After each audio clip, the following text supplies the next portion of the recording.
So what it does really is, it says web is a flexible medium. We started off like 10, 20 years ago with this thing called HTML, which is really flexible.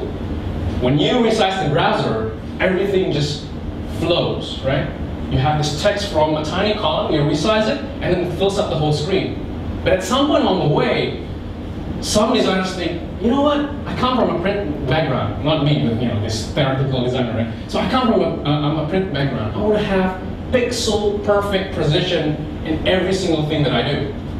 And these people start to use tables, right, to make sure that everything is exactly laid out in the right place. Pixel perfect.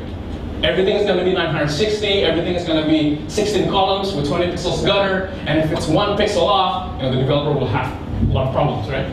So there's an issue there. Suddenly, something that's meant to be fluid becomes rigid, becomes not flexible anymore. And responsive design wants to kind of bring back that principle. Web has to be fluid, and therefore it should cater for the tiniest little device until this kind of high-res 1600, 25,000 pixels wide monitor if you have it. So how would it look like?